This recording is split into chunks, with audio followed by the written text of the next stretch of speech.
South Africa's president has declared war against the United States, pretty much bashing any chance that we had of repairing relations.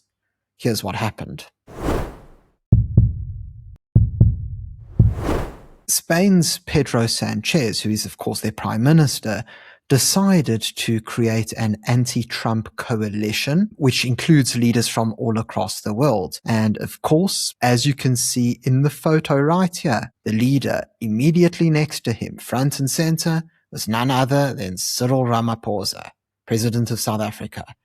Now, unfortunately, due to Ramaphosa's actions, this could potentially sever US-South African relations to a degree that we've never seen before, ultimately making it very hard for the countries to remedy their already fractured relationship.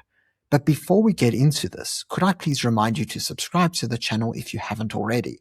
It's entirely free and all you have to do is click on the subscribe button below. Furthermore, if you would like to become a member of the channel, enjoy some additional benefits, and support the channel, you can do so by becoming a Power Club member. All you have to do is click on the join button below.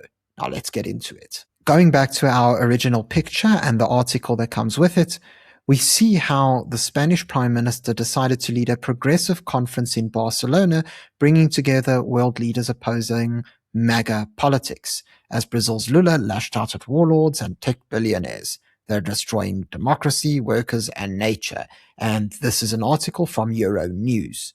Now, as explained here, Sanchez decided to rally these leaders at a 2-day convention billed as the Progressive CPAC, crowning himself leader of the international left while grappling with mounting challenges at home. So for those who don't know, CPAC is a conservative political congress in the United States. It's a conference that has massive support. Millions of people have attended in total. And much like CPAC, it seems that Sanchez is trying to create a left-wing version of this, including world leaders.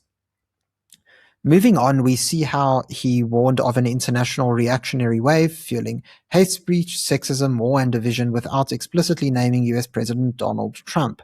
It doesn't matter how much they scream, how many lies they spread, the time for the reactionary ultra-right has come to an end. Lula of Brazil echoed the remarks, criticizing those who call themselves patriots but put their sovereignty up for sale and call for sanctions. Chants of no to war could be heard in the auditorium. And then, of course, one of the first names listed on the guest list is South African President Cyril Ramaphosa, and we see the presidents of Mexico and Colombia as well.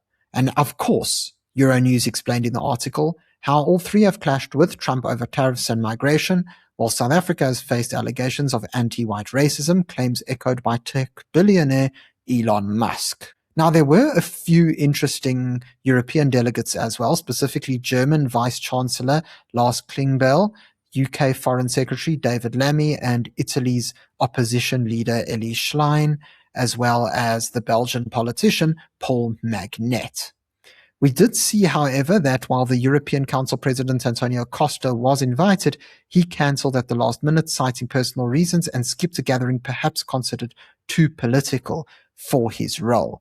And then it is explained here how Mexico's Sheinbaum participated in an event about protecting democracies but did not join the more political rally on Saturday.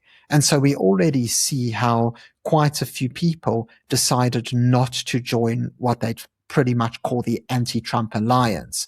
Now, this is all very important because soon afterwards, Trump gave his reaction to Sanchez and his anti-Trump alliance.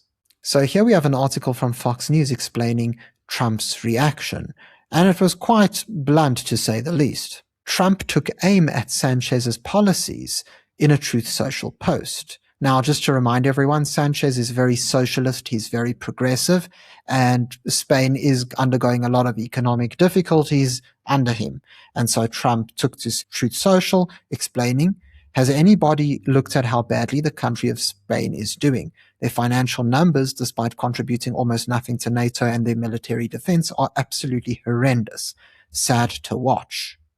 In March, Trump said he had asked Treasury Secretary Scott Bessent to cut off all dealings with Spain. Critics charge that Sanchez, already known for his fervently anti-Israel views, has increased his public pronouncements to take pressure off him due to a series of corruption scandals involving family members, something he and his supporters have denied, which I find pretty interesting because that certainly echoes the ANC of Cyril Ramaphosa. And so what do we gather from all of this?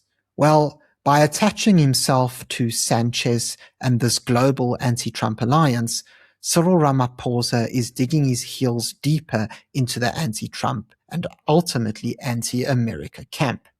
We now see how even after it appears as if reparations could be made, where you have Leo Brent-Bozell coming to South Africa as the US ambassador and Rolf Meyer going to America as the South African ambassador, it just seems as if any potential progress that either of them could have made is pretty much all but quashed. And it's pretty sad because Bozell explained just the other day in a few interviews, one with Cape Talk, that he views many opportunities for investment for US companies in South Africa. And of course, hundreds of thousands of South Africans are actually employed by US companies already. Now, on the South African front, I understand that Rolf Meyer is a very controversial figure. That much is true. It's not something we're denying. But ultimately, it seems almost as if no matter who would have been the South African ambassador to the US, the damage is done. Now, even if we were to imagine that Meyer was the perfect candidate, that he's very diplomatic and that he does get along with his American counterparts, well, he's still got himself a problem.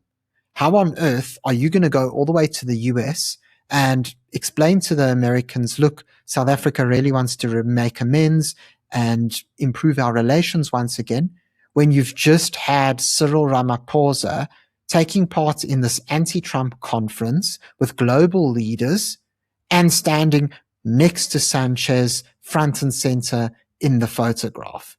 You just can't explain that away. And the Americans are going to see straight through it.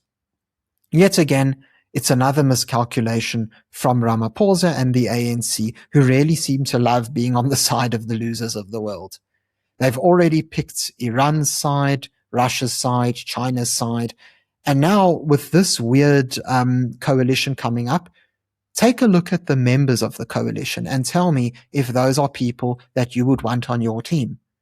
Colombia is pretty much a failed state, third world.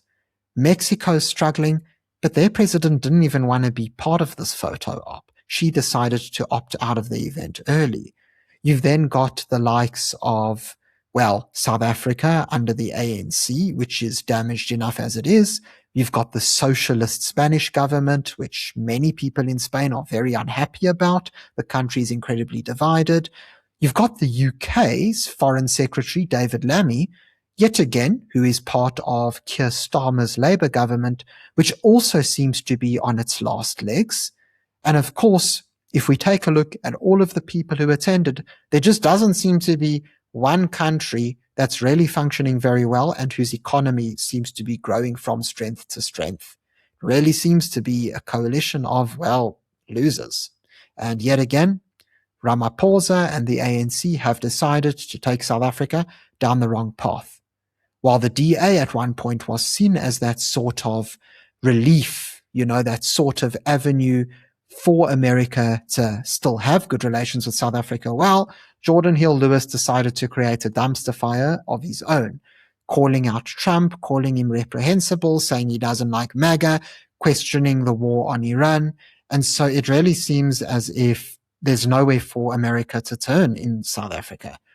The only ones who I see who really do seem to remain staunchly pro-American are the ACDP, the Freedom Front Plus, and the Patriotic Alliance. And so perhaps those parties will be the ones who provide America with an avenue for dialogue in South Africa. Still very difficult to tell at this moment in time. Thank you very much for tuning into this video. If you found it interesting, please remember to subscribe to the channel for more content. Until next time, I'm Matthew Cohen, and this is the Power Pod.